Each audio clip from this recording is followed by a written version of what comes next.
putem să afirmăm așa cu tărie că Vama Veche nu mai este un loc ieftin, adresat oamenilor care vor să vină aici și să trăiască o viață boemă. Mi se pare că e cea mai pustie stațiune pe care am vizitat-o. Dacă veneam pe prețurile astea când eram eu tânăr, dădeam faliment în 2 zile, plecai acasă. Tocmai am avut un șoc. Deci după ce că plătești șezlongul 60 de lei, era 25 de lei o bere. Dar nu înțeleg care e fenomenul. De ce sunt atât de multe alge? Nu prea e bine, 40 și ceva de lei un cocktail. Barul arată bine, dar prețurile la fel. Nu mai sunt prețurile de Vama Veche. Hai de capul meu ce aici. Miroase tare, tare de tot, algele astea putrezite. Eu nu înțeleg, adică bun, rezervație. Foarte, foarte dezamăgit suntem de Vama, vă spun sincer, adică așa ceva, n-am putut să mă gândesc că o să vin pe aici și să pățesc asemenea rușine. Vama Veche era de fapt un spirit aici, care a fost ucis. Salutare oameni buni și frumoși, de data aceasta din Vama Veche. În Costinești a fost Iasmin ghid, așa că acum am venit la mine, pe teritoriul meu, și anume în Vama Veche, locul în care mi-am pierdut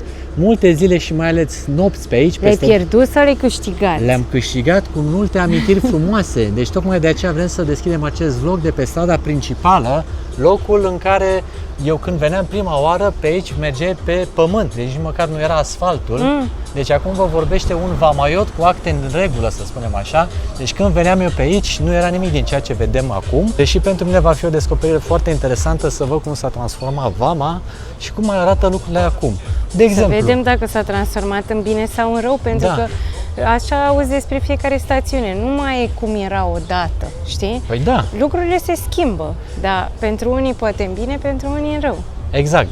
Eu cred că totuși lucrurile s-au schimbat în bine per total, dar lăsați-mă să trag concluzia la final. Uite, de exemplu, aceste cazări pe aici nu erau înainte, din câte mi-amintesc. Nici Matei, clar, nu exista, acest supermarket nici atât. Erau, în schimb, faimoasele clătite, un pic mai în față. Sper că nu s-au desfințat, că dacă se întâmplă asta, există riscul să pun stop vlogului și să plecăm acasă, fiind dezamăgit că dacă s-au pierdut și clătitele, s-a pierdut spiritul Vamei, dar hai să vedem ce se întâmplă aici. Nu cred că spiritul stațiunii astea stă numai înclătite, cred că mai sunt câteva repere, mai zis tu de niște baruri, de niște locuri. Da, vedem exact ce descoperim aici. Uite, în barul ăsta de pe partea stângă, la canapele astea, la canapele, da, se asculta foarte multă muzică rock și uite, chiar că uite, la canapele rock, da? Deci cam asta era treaba acolo. Iar uite, au camere libere. Da, da.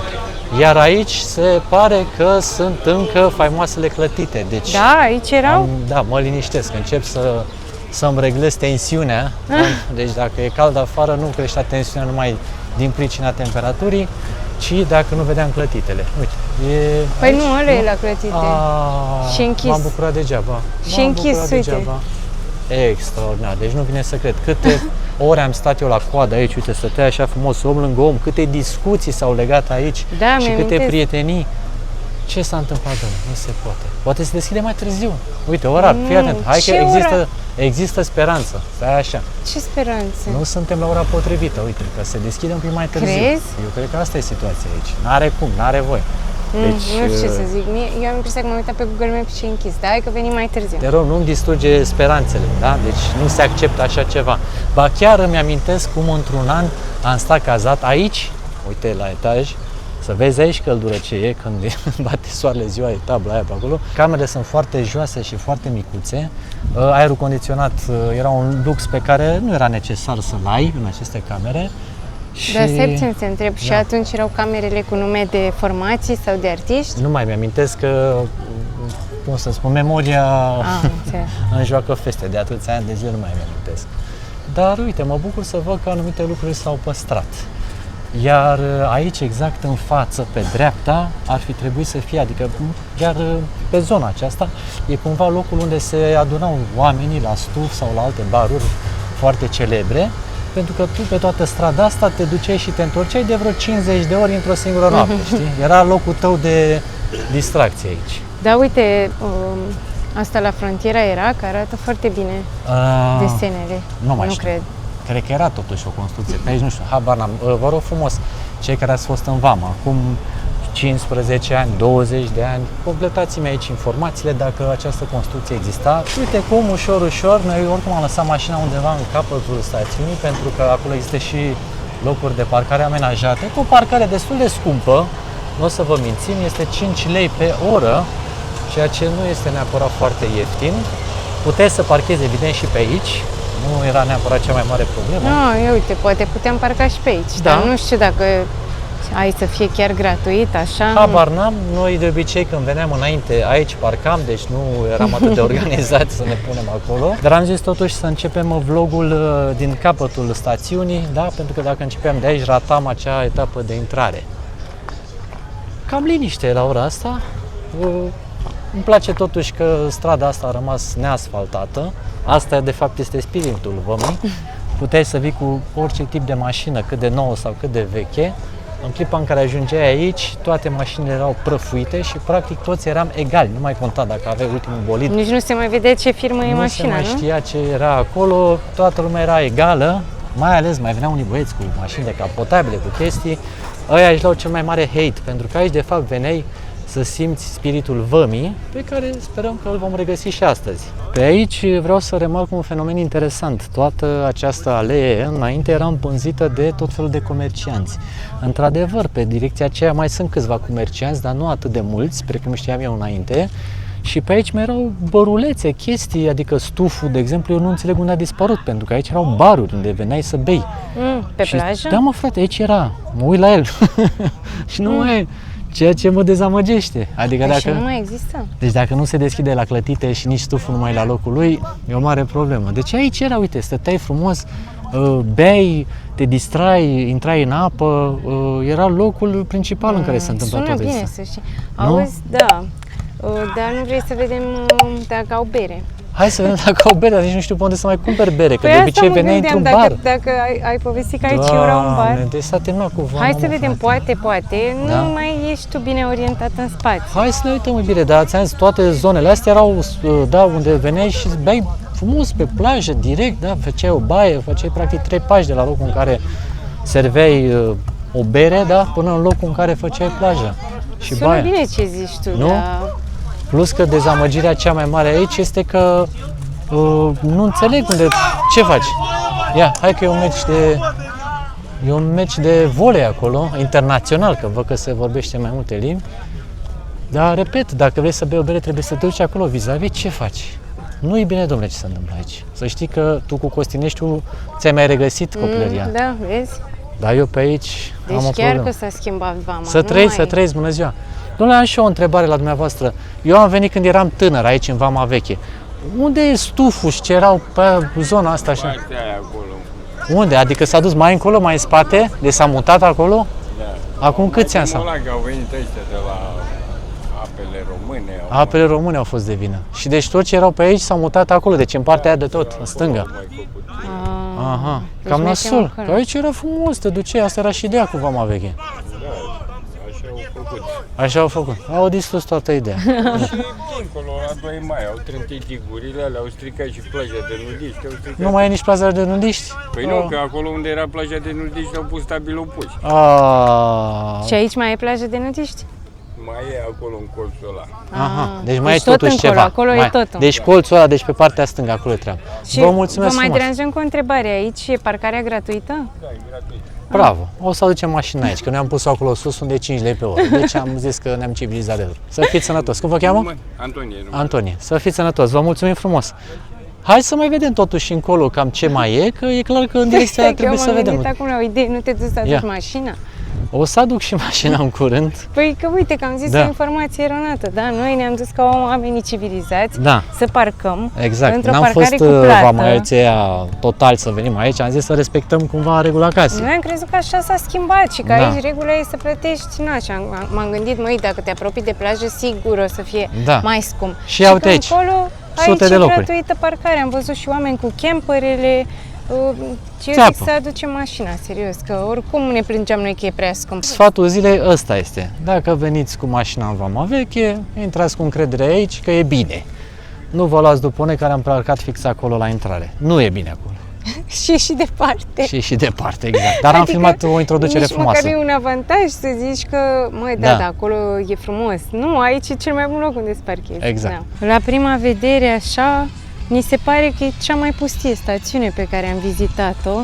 Dar asta nu e neapărat un dezavantaj, adică e interesant, uite și tu, nu e dezvoltare aici, adică în sensul că, na, asta Da. e Vama, nu sunt baruri, Da, pentru că evident este zonă protejată, asta am înțeles, că apele române au venit și au dezinstalat absolut orice era pe plajă, inclusiv scaunele, umbrelele și tot. Vezi că toți oamenii care stau la plajă vin cu umbrelele lor. Da, nu știu dacă crezi că șezlongurile ar fi fost interzise din cauza asta. Eu așa cred, nu știu, poate ne scrieți și voi în comentarii. erau multe șezlonguri ține minte, aici? când am fost și noi ultima oară în vamă, Erau șezlonguri? erau șezlonguri, pentru că noi am căutat o grămadă până să ne așezăm nu unde mai ne-a plăcut. mi-amintesc. Nu mai ții minte? Ok, bine. Deci bănuiesc că pentru mulți este un avantaj, că până la urmă, dacă ți-amintești tu, Da. iar facem comparații, da? Dar în Costinești ați văzut că era plin, dacă n-ați văzut, uitați-vă la episod, plin Da. de șezlonguri care ocupau toată plaja aia, care avea și afarme cu ei, Da. dar nu erau oricum ocupate, deci doar ocupau terenul cumva. Și asta putea fi o problemă până la urmă, că estetic vorbind stricau puțin aspectul care plajei. și plaja, farme cu ei. Exact. Și aici cred că totuși plaja a fost și aici lățită. Cred că s-au făcut și aici lucrări. O să vedem imediat dacă mergem la mal, dacă sunt scoicine acelea mari și groase, cum am văzut până acum și în Nefurie Nord și în Costinești. Cred că și aici s-a întâmplat o lucrare de genul ăsta, că nu mi-amintesc ca plaja să fi fost atât de lată. Ia, hai să vedem cum e și apa. Hai să mergem. Testul apei, temperatură, alge, vă spunem toate. Exact. Toate detaliile. Exact. Și cât de curate, pentru că țin minte când am fost noi ultima vară, nu numai că era o problemă numai legată de culoarea apei și de cât de curată era, că erau multe alge, etc., dar erau și multe sticle sparte, țin minte, pahare de plastic, era un dezastru. Adică, uite, lumea cred că bea, se distrează pe plajă până târziu și după aia uită de mediu. Da, deci, deși că e zonă protejată, ar trebui totuși să fie mai multă atenție. Da. Că fix în fața noastră, de exemplu, e o pungă mare de plastic, aproape a zice că un sac. Da, cam mare punga asta de plastic, ce drept. Sunt mai multe alge. Da, dar nu înțeleg care e fenomenul, de ce? Deci toate plajele pe care le-am văzut noi până acum erau aproape impecabile, de ce sunt atât de multe alge? Sigur e un fenomen natural pe care noi nu-l cunoaștem, dar lumea e în apă în continuare, nu știu, mie nu vine să intru așa. Nu? Dacă vezi salată... Fii atent, hai să mergem puțin pe mal, pentru că uite cum se văd algele, cât de verde e. Da. Dar fii atentă că mai încolo sunt șezlonguri, deci e doar zona aceasta protejată. Păi asta am zis. Deci acolo mai în față sunt șezlonguri. Deci de ce e doar zona delimitarea asta protejată? foarte precisă și cred că asta e problema. Deci uitați-vă cât de multe alge sunt și aici.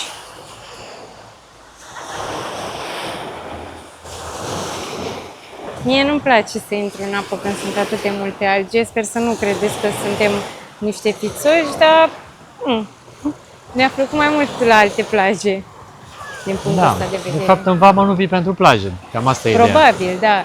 Vii pentru ceea ce se întâmplă în vamă, mai ales după ce soarele apune. Mamă, uite că zona asta e și mai și. Sălățică, grupa mare. Trebuie doar niște oțet și ești gata. Da. Noi recunoaștem că am mai prins fenomene din astea. Uite, știu că poate ține și de sezon, habar n-am, sau poate de o anumită lună, poate că nu e tot timpul așa.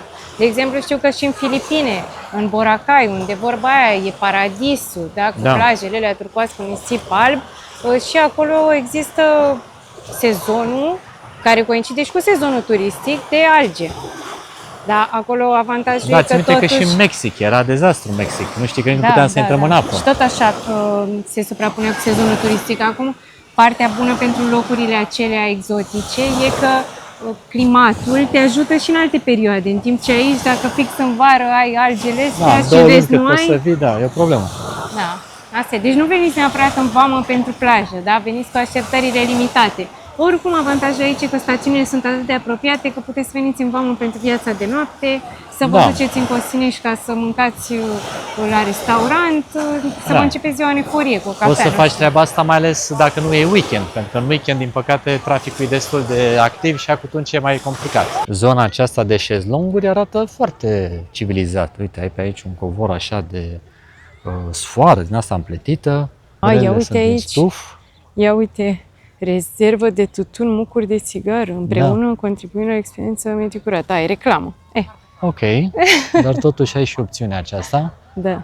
Adică ai un fel de scrumieră, oricum, e ok. Da, da. Și uite, ai și coșuri de gunoi sau depinde Da. de ce vrei să folosești. Deci zona aceasta s-a civilizat mai mult decât m-aș fi putut aștepta, aici fiind înainte spațiu unde se puneau corturile.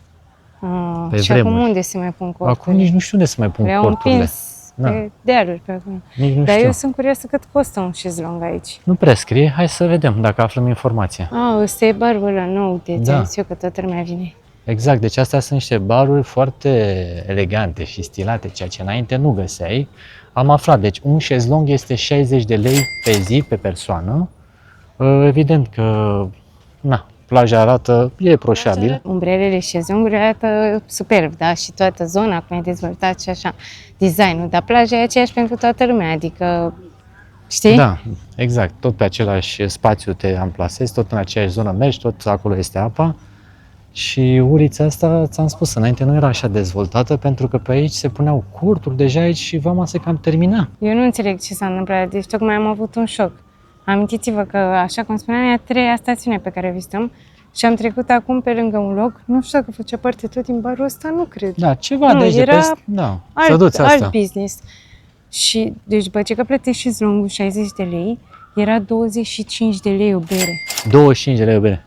Oh my god. Cred că am nu nimerit, nu cred că suntem unde trebuie, eu cred că Sigur nu suntem în în Mamaia? direcție. Wow. Cât e o bere oare la Mamaia? Nu știu, deci, Păi chiar m-ai făcut curios. 25 de lei o bere, pe dacă veneam pe prețurile astea când eram eu tânăr, dădeam faliment în 2 zile, plecai acasă. nu, dar stai puțin, că noi nu suntem vamaioți, asta e problema noastră. Da. Deci, noi am venit nepregătiți, noi ar trebui să avem ladă frigorifică, berile luate de la supermarket, să ne punem cu umbrela și cu prosopul acolo pe plajă Da. și așa nu ne-am mai fi plâns de prețuri. Am venit nepregătiți. Asta e, da, asta e adevărul. Pentru ce că să nu zici? cred că un om care vine și știe cum e mersul aici de atâția ani, spre Da. deosebire de noi, ar veni să dea 25 de lei pe bere. Adică sunt câțiva, evident, Da. care sunt în concediu și își permit și vor să se răsfețe, dar altfel, Da. ca un vamaiot original, Da, vii stai o cu secundă, berea. că eu trebuie să mă opresc aici, că de aici începe plaja de nudiști și dacă întorcem Aoleu. mai mult cadrul, eu am văzut deja niște organe în aer și Nu ar fi cred. bine să ne oprim plecat de aici cu aici. filmatul ca să nu cumva să deranjăm oamenii. nu cred, unde ai văzut, vreau și eu să văd așa. Iasmin a luat viteză, că Deci după ce mi-a zis Alex, face, uite, eu mă așteptam să fie așa o zonă mai, Mai delimitată, separată, da. dar de fapt ei stăteau liniștiți la umbrele aici. Dacă au apărut aici, să știți că noi respectăm intimitatea Da. tuturor și o să blurăm sau o să tăiem. da, dar e bine de știut după că... ce m-am uitat, am început să văd și încolo, dar nu erau doar oameni dezbrăcați, asta era ideea, că erau și oameni în costume de baie. Da, Dar le plăcea lor, voiau să-și clătească ochii. da, deci dacă vrei poți să vii cu costumul de baie pe tine sau Și cu ești costumul lui acceptat. Adam. Deci Exact. poți să iei și costumul lui Adam Și al să lui fie... Eva? Și, da, și al lui A, sau te-ai gândit doar la tine, eu n-am voie, eu vin cu costumul de baie, nu? Da, deci distractiv pe aici, ce descoperim pe ulițele din Vama Veche. Uite, există totuși toalete, asta nu prea era de găsit înainte, să știi, toaletele erau Și o sunt problemă gratuite, reală. cred. Par a fi gratuite, da. Și probabil aparțin de aceste baruri unde seara, cred eu că este distracția aia pe care o vedem pe social media, dar încă o dată e o distracție destul de cizelată, să mă exprim așa. Nu știu, dar arată bine, adică îți dă un vibe de Mexic. Da, așa, da, știi? de Tulum așa. Da, exact. Nu? Exact. Da, și Frumos. prețurile sunt tot ca în Tulum, aș putea spune. Puțin mai mari. Cu părere de rău, vă spun că eu am o altă opinie despre ce s-a întâmplat aici. Am eu senzația că niște băieți deștepți cu ghilimele de rigoare au aranjat să se desfințeze toate barurile astea de pe plajă și să fie centralizate prin zonele pe care le-am vizitat mai devreme, pentru că, practic, dacă vrei să consumi ceva, numai acolo poți să mergi. Și s-au impus niște reguli care au dus probabil la desfințarea acelor baruri care, v-am spus, erau atât de emblematice. Dacă voi știți mai multe despre asta, chiar vă rog să povestim. Dar eu cred că a fost o mișcare strategică, comercială, prin care, v-am spus, tot ce era drăguț și frumos pe plajă s-a desfințat și s-a mutat acolo unde s-a făcut așa luxos, frumos. Probabil că au venit noile generații de patroni care au niște business-uri din care să culeagă niște bani. În susținerea celor spuse mai devreme, putem să remarcăm ce mașini sunt acum în vamă. Adică pe vremuri, dacă venea cineva cu un Bentley pe aici, avea șanse, sau mai bine zis neșanse destul de mari să-i fi fost gâriat sau ceva de genul. Adică, bă, nu prea ai ce căuta aici. Acum să vezi un Bentley în vamă pare că fiind ceva normal. Deci asta spune aici. multe despre cei care sunt pe aici și banii pe care îi învârt. Ia, hai să vedem alte prețuri, alt business mai mic. Da. Un cocktail 30 de lei, limonadă 20 de lei, Cozonac. Ai băut cafea. cozonac vreodată? Da, Bun, normal. bun, Aici, doar aici. Păi era vorba Da. că mergem în vamă și bem un cozonac. Și ne Dar facem să știi că cozonac. mie nu prea, Da, era nu cam prea îmi dulce. plăcea. Da, Da. Da, nu văd. Cum ți se par prețurile și aici? Mi se par ok, mai bune. Mai bune, nu? Deci, uite, cum am trecut de limita aceea, de unde s-a mutat new business, reintrăm în și- old business, să zicem, de vamă, unde prețurile pot fi mai acceptabile. Și berea la draft 15 lei aici. 15 lei. Deci începe să fie mai ok. Începe să, Da. da. Dar v-am zis, e un pic dezamăgitor să vezi mișcările astea, dar ele clar există. Adică e destul de evident ce se întâmplă aici. Ia hai să vedem cât e o bere totuși în supermarket, ca să ne potolim și noi puțin curiozitatea. Ia. Supermarketuri mari, frumoase, generoase, cu rafturile pline de alcool.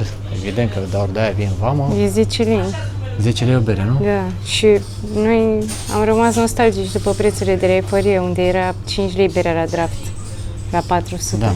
Na, ce să mai zici? E clar. Nu, prefer Dezastru. să-mi iau la draft mai degrabă. Da. Foarte, foarte dezamăgit suntem de vamă, vă spunem sincer, adică așa ceva, n-am putut să mă gândesc că o să vin pe aici și să pățesc asemenea rușine, unde am zis eu, Iasmine, zic, stai mă că te duc unde mergeam eu când eram Oltei, vorba aia, unde erau distracțiile alea majore. Și acum ai adus când ești cu mine să-mi prezinți și uite, nu te-ai O pregătit și tu paragină. puteai să vorbești tu cu oamenii ăștia. Un să dezastru. pregătească și ei ceva. Mare, mare, mare păcat. Uite, eu aș fi vrut și eu să rămân pe aici, să mă distrez cu tine, dar nu mai e nimic. E ca și cum și-a pierdut tot spiritul, că mi-ai tot spus că am repetat ideea asta cu spiritul. Vama veche era de fapt un spirit aici, care a fost ucis. Nu ne lăsăm și am zis să mergem și în partea cealaltă a vămii, să vedem dacă acolo totuși a rămas ceva din ceea ce era odinioară.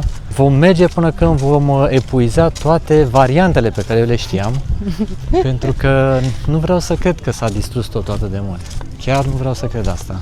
Iasmin nu știe despre ce vorbesc, chiar n-a prins momentele alea. Eu nu sunt atât de atașată emoțional, că eu am venit de vreo 2-3 ori, cred, nu știu, cel mai probabil de 2 ori în vamă și nu pot să zic că am înțeles exact despre ce e vorba. Am văzut așa o parte, dar una e să vii an de an, să petreci mai mult timp aici și... Da, deci aici e durerea mea. Că eu sper totuși că pe zona aceasta voi regăsi ceva din ceea ce a fost aici. Hai, că se poate.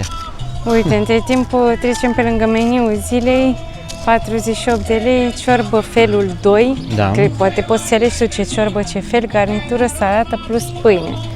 Acceptabil. Da, la ce 48 de prețuri lei. am mai văzut pe aici prin vamă, cred că e... Iar Da. aici se aude muzică cubaneză. Cubaneză, da. Ceea ce e frumos. Uite, Da, începe asta îmi place. începe ușor să fie mai ok pe Dar aici. tot nu cred că muzica cubaneză Da. se asculta în vamă, nu? Se asculta și muzică. Da? Da, se asculta și muzică cubaneză. Cum să nu? Adică era un loc multicultural în care ascultai toate genurile de muzică. Îmi place că muzica asta e dansantă și Da. are așa multă viață, știi? Exact. Că nu e un house din ăla pe care doar Nu. stai așa, știi? Asta intra bine așa, Da, intra exact așa, când apunea ori soarele. la pre-party, ori la after-party. Exact. Da, la pre-party, cred. Exact. Dimineața când răsărea soarele se punea muzică clasică. Ce vrei să știi? Stăteai la răsărit și erau niște vremi. Poți și acum, dacă ți-aduci tu radio te poți spui ce muzică vrei tu, Uite, cred. Corsarul încă rezistă, nu vine să cred. Păi rezistă, Corsarul, că pare da. închis. E ceva, uite, O urmă. e o urmă la Corsarul, ia. Ia.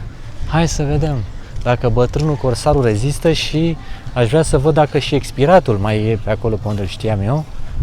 Deci Corsarul, Păi stai, vină pe partea asta, Da, că pe ia. acolo intri în alt business. Da, uite, și pe aici, destul de multă mizerie pentru Da. o zonă protejată, știi? hai să zicem că e ok, că dacă oamenii se îmbată foarte tare seara pe aici, e normal să se mai producă gunoi, dar cred că se va deschide mai târziu, sper. Da? Că arată un pic cam abandonat. Totuși, dacă ai vrea să bei o bere aici, nu ai de unde, știi? Adică astea erau Păi și locuri. așa arăta Corsarul? Arată Era frumos, mult mai- arată boem. Da, era mult mai rustic înainte, dar hai să zicem că e acceptabil. Vezi, stăteai frumos, uite. Asta era ideea și conceptul, să stai pe plajă, să bei o bere și să te distrezi pe aici, să dansezi, să te simți bine. Pe asta întrebăm pe băiatul ăsta, Ia. că... Salut! Ai idee la Corsarul când se deschide? Sau e închis? Sau e închis? A, e înăuntru, în poate. A, nu e zona asta de aici. Da, e și aici. A, de mâine seară, ok. Da, ok. și știu că toată clădirea aparține. Ah, deci asta e. Uite ce bine arată. da. Zici că ești în Grecia. Hai să vedem. Ha. Mersi frumos. Asemenea. Uite ce colț Instagramabil. Da. Da, deci de-aia era un loc emblematic unde aici puteai să vii să-ți iei micul dejun. După o noapte nebună, de obicei dejunul de la micul Păi dejun... și mai prindeai micul dejun dacă Păi era un se servea noapte până nebună? la 1-2, adică era cu program prelungit. Adică brunch-ul, măi, Da, bine, era un așa fel se de zice brunch, acum. exact, și stăteai acolo sus, da, și admirai peisajul, ți adunai gândurile. Mă, uite ce frumos e, serios. Foarte frumos, da. Stai că mă pun și eu așa doar în cadru. De locul ăsta pot să zic că mă bucur să-l văd și să-l regăsesc într-o variantă aranjată, foarte elegantă și liber și pe aici. E frumos. Nu știu ce prețuri au, m-am așezat așa de poză. Da, la întâmplare. Mă uitam cu Iasmin că totuși un fel de paste la Corsaru în momentul de față este 70 de lei.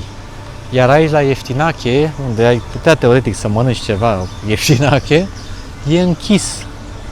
Deci se întâmplă ceva foarte interesant și putem să afirmăm așa cu tărie că Vama Veche nu mai este un loc ieftin, adresat hipsterilor, să spunem așa, da, oamenilor care vor să vină aici și să trăiască o viață boemă și relaxată, pe bani puțini, ci din câte putem noi să remarcăm în momentul de față, Vama Veche a devenit un loc foarte bine reglementat, foarte bine organizat, unde prețurile sunt pe măsură, adică putem să spunem că sunt destul de mari. Uite, aici înainte, dacă bine mi-amintesc eu, iubire, era expiratul, zona expiratului, era așa o zonă asta cu niște spații unde puteai să stai să mănânci o pizza foarte, foarte Păi bună. uite, încă mai mănânci pizza. Da, trebuie să ne uităm, hai să vedem dacă o mai fi pizza aia bună pe care o știam eu mai de mult. Păi nu știu cum e pizza de bună. Nu știu cum mai e acum, dar știu că era un spațiu foarte frumos unde puteai să stai bine. Nu era așa organizat, adică acum iarăși arată ultramodern totul. Și se pare că o pizza este 45 de lei, indiferent de ce alegere faci, vezi? Da. Deci poți să mergi pe orice variantă și e 45 de lei, ceea ce e destul iarăși mult, adică în București Da, e mai cam același acceptabil. preț. Poți să zici acceptabil, da, dacă e bună, dar repet, aici mâncai o pizza cu 20 de lei, cu 25 de lei, dacă vrei ceva mai extrem. Noroc că noi împărțim totul și am împărțit o pizza și ieșim bine. Da, merg așa cu inima strânsă, pentru că pe aici ar fi trebuit să fie expiratul. Uite, Iuva încă există.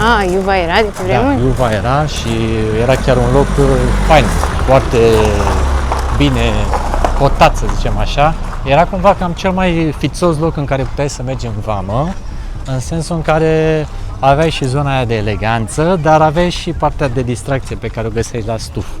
Și mă bucur să văd că Iuva încă există. Da, știu, nu te uita că e gardul ăsta, poți să ieși de zici că pui la găini, știi? Genul ăla de gard mărunt dacă faci un coțeț de găini.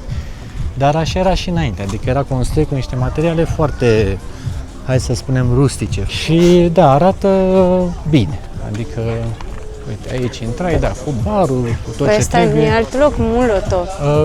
Asta e Molotov. Molotov, da? Asta e Molotovul și în spate era Da, în Iuva. spate era Iuva. Într-adevăr. Da, uite, deci aici, vezi, suntem pe unde aș fi vrut să fim. E bine că am ajuns totuși într-un loc în care mai regăsesc locurile mele preferate. Și ia uite unde am ajuns, exact unde mi-aș fi dorit să fiu acum în Vama Veche. Clasicul expirat. Clasicul expirat. E cam liniște acum, evident, e prea devreme, dar totuși locația există. Cum ți se pare, iubire, că arată? Păi nu știu, tu să-mi zici cum arată, că tu știi cum arăta. Păi arăta mult mai neîngrijit, să spunem așa, acum arată modern, dar totuși mi se pare că arată bine per total.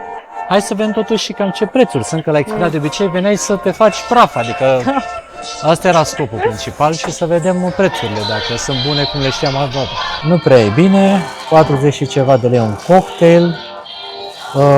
Berea pe unde e, iubire, că nu o văd. Nu văd nicio Nici nu o vedem. Dar 45 de lei un whisky. 42 de lei un cocktail. Da. Dacă vrei să nu vă uitați la astea, că astea sunt mini, sunt 70 de mililitri, adică aproape sunt un foarte shot mici. la 25 de lei. Da, barul arată bine, dar prețurile la fel. Nu mai sunt prețurile de Vama Veche. Uite, e tare că s-a păstrat și barca asta și aici se mai puneau înainte cuburi de gheață, se servea direct din ea, era un fel de bar. Și Uite, și aici e tot expirat, da, zice. tot expiratul și arată frumos. De Arată prin frumos, 2002. Da. Deci expiratul clar și-a păstrat cumva identitatea, dar arată și el foarte elegant. Iar acolo unde scrie aproape, înainte era acolo. Ne vedem acolo. Unde e acolo? Acolo. Unde e Acolo aproape. Acolo. Ei, acum se denumește aproape sau poate o mai fi și acolo sau fi desfințat, habar n-am. Și erau niște baruri foarte frumoase aici, care din păcate iarăși nu mai există, unde veneai, coborai frumos și stăteai pe malul apei și puneau lumini direct în mare și se vedea așa seara, stăteai, dansai, te distrai și erau acele lumini care se proiectau în apă și creau un spectacol deosebit. Din păcate a rămas doar aproape, fără nimic altceva. Eu am impresia că mai mult acum tu te-ai întristat de când am venit aici. Cred Da, că... o să fiu sincer cu tine să spun că da. Adică... Pentru că noi am fost în celelalte stațiuni și chiar discutam că parcă a stat timpul în loc. Da. Adică nu s-au schimbat multe lucruri Așa și e. asta era într-un sens pozitiv. Adică era fix ceea ce noi ne doream să găsim ca persoane care vin destul de rar și voiam să trăim fix această nostalgie Da. a venitului pe litoral vara. Dar uite că ăsta e locul în care s-au schimbat cele mai multe și Alex era foarte entuziasmat să ajungă. A zis, mamă, te duc eu în vamă să vezi în vamă ce frumos, cum era noaptea, cum era ziua, cum nu știu ce. Probabil că și acum mai e, dar s-au pierdut multe. Da. Adică acum dacă vii și zici că mergi în vamă, cum am mai văzut eu că sunt cei care vin de 1 mai și mamă, mergem în vamă, ce distracție, ce nebunie, de fapt e 10% din ceea ce a fost odată. Da, cred că e doar așa amintirea, retrăirea unor amintiri, dar nu mai era fel. Da, deci asta e învățătura zilei, mergeți și călătoriți rapid, trăiți momentele alea faine pe care le puteți trăi la un moment dat în viață, pentru că în timp lucrurile se schimbă și cum noi am trăit momente frumoase în diverse zone ale lumii, ele probabil că nu o să se mai întoarcă niciodată. Da, sau nu o să unele le mai momente sunt irepetabile. Exact. Un fenomen ușor neplăcut pe care îl experimentăm aici este că miroase foarte tare de la alge. E cam groaznic mirosul, dar totuși să știți că m-am liniștit. Aproape, unde era acolo, are în continuare un spațiu, așa cum îl aminteam eu, în care poți să cobori și să stai pe malul apei și să te uiți. De ce vă povesteam eu mai devreme? Nu că există. Și te uiți la algelele, uite-te câte sunt, cum se văd. Doamne, ce e acolo.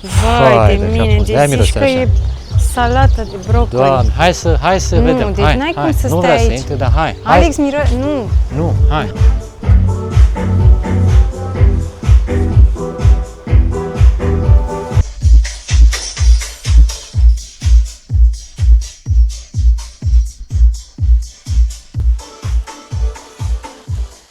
Hai că e frumos aici pentru că îmi place că e muzică și e o atmosferă plăcută, însă, vai de capul meu ce e aici. Iasmin n-a vrut să vină pentru că, vă spun, mirosul este foarte, foarte prezent și miroase tare, tare de tot, algele astea putrezite, adică ce era mai devreme și vedeam noi pe plajă era varianta mai ok a acesteia, pentru că aici e un dezastru, uitați-vă un pic. Eu nu înțeleg, adică bun, rezervație, dar nu știu, e ceva rău aici. E ceva rău și nu știu exact cam cum se procedează în cazuri de genul ăsta, dar cred că ar trebui să se curețe poate un pic sau ceva. Pentru că efectiv mirosul e atât de puternic, cumva ca de pește stricat. Și credeți-mă că nu e o senzație prea plăcută, deci e cumva cam cea mai problematică plajă pe care am descoperit-o până acum pe litoralul românesc. Și înțelegem că este o rezervație naturală, dar nu știu, habar n-am de ce se lasă așa. Da, păcat. Deci vii frumos, ieși seara, te pregătești, te dușezi, te parfumezi și când dai de mirosul care e pe aici, ce să zic, ai uitat de tot. Mă rog, deci frumos barul. Încă mai există. Hai că după ce am văzut atâtea prețuri, ne-am gândit să vedem cât costă și cazările aici și din fericire prețurile sunt decente, adică să zic cu 10% mai mari decât în celelalte stațiuni ca preț de pornire. Aici, de exemplu, pentru astă seară, noi fiind în timpul săptămânii, am găsit de pe la 150 de lei în sus, cam așa. Ok. Pentru o cameră de 2 persoane cu baie privată, în timp ce, nu știu, în alte zone mă mai uitasem, în alte stațiuni și porneau de pe la 140, deci nu e mare diferență. Da, nu e o mare diferență, într-adevăr. Dar sunt și cazări mai scumpe, adică sunt și la 300 de lei și sunt vile, nu neapărat hoteluri de lux. Deci putem să spunem că în timpul săptămânii o cazare în Vama Veche e undeva între 150-200 de lei, să zicem, dacă ești mai cu dare de mână, nu? Da, cel puțin acum, poate că prețurile se mai pot schimba și poate eu am căutat, de exemplu, pentru astă seară. Mă gândesc că poate au lăsat last minute, poate au mai scăzut prețurile, nu știu exact cum funcționează sistemul. Sunt foarte convins că media de fapt va fi undeva cam pe la 200 de lei pe noapte. Da, hai să zicem să bugetați 200 de lei ca să fiți siguri. Da, și s-au făcut destul de multe unități de cazare din ce am văzut, adică noi am mers pe această stradă până aproape, uite că suntem aici la aproape, de capăt. Da? S-a nimerit la S-a nimerit la fix, da. Dar voiam să te întreb, tu când veneai, deci tu ai zis că stăteai la cazări, nu stăteai la corturi, că știu că așa se purta. Nu stăteam la corturi, am stat în puține ocazii, dar nu era cel mai ok. Și la cazări stăteam aproape de intrarea în stațiune, pentru că nu erau atât de multe variante, unde ți-am arătat și acolo, unde era lângă clătite și în zonele acelea. Da. Și tot așa, dădeai undeva la 150-200 de lei pe noapte și atunci, dacă erai în sezon, știi? De-aia mulți vin cu mașinile, dorm în mașini, la corturi. Că probabil, adică nu că probabil, ci sigur că este mult mai avantajos dacă stai mai ales pe termen lung, pentru că vamaioții adevărați vin și stau aici tot sezonul. Adică asta e ideea, da, veneai în... Dar tu cât stăteai? Păi eu stăteam în weekenduri, că nu puteam să stau atât de mult timp, dar când puteam să stau mai mult, o făceam cât de lung, să zic așa, cât de mult posibil. Am înțeles. Eu văd un câine vamaiot care nuată acolo, se duce după biră. Pentru că atmosfera era în permanență foarte faină și puteai să te simți bine în orice seară, adică nu era doar de weekend sau doar de 1 mai sau eu știu când. Plus că se făceau evenimente, aici erau concerte, era festival, de exemplu, folk, festival techno. Se făceau multe evenimente la care am participat și de la care am amintiri frumoase.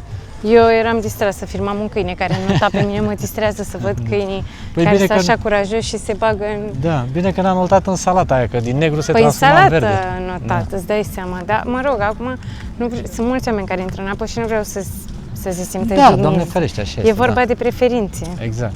Ne-am mai plimbat și încolo și încoace, parcă nu ne atrage nimic să mai rămânem în zona asta. De băut o bere nu prea găsești, un peisaj frumos nu prea e. Ei, bine, găsești bere, dar nu la un preț. Da, nu ce am fi vrut noi, de mâncat iarăși cam dezastru. Eu vă spun așa că a fost vamaiot pentru că trebuie să vă dau așa părerea mea foarte, foarte sinceră, că despre asta este vorba. În clipa în care am venit aici am fost foarte entuziasmat, crezând că voi trăi niște stări frumoase. Însă trebuie să vă spun foarte, foarte sincer că ceea ce am descoperit azi aici este o mare dezamăgire pentru mine și, până la urmă înțeleg că lucrurile evoluează și că se transformă, dar mi-aș fi dorit totuși să se transforme înspre mai bine. Mie mi se pare că în momentul ăsta s-au transformat înspre mai rău, pentru că locul ăsta, de fapt, în clipa în care eu veneam aici, era unic și veneau oameni din toată Europa, fiind celebru cu tot ceea ce se întâmpla aici. Mă refer la baruri, la distracție, la oameni, la vibe, la absolut tot. În momentul ăsta nu mai e nimic din ceea ce știam eu odată și îmi pare rău că n-am putut să arăt și Iasminei măcar ceva din ceea ce ar fi putut să fie. Asta e. Da. Acestea fiind spuse, vă rugăm din suflet să ne dați și nouă un like, un comentariu dacă v-a plăcut măcar nostalgia pe care am încercat să vă aducem prin acest vlog și ne vedem cu foarte, foarte mare drag în următorul vlog. Numai bine! Pa, pa!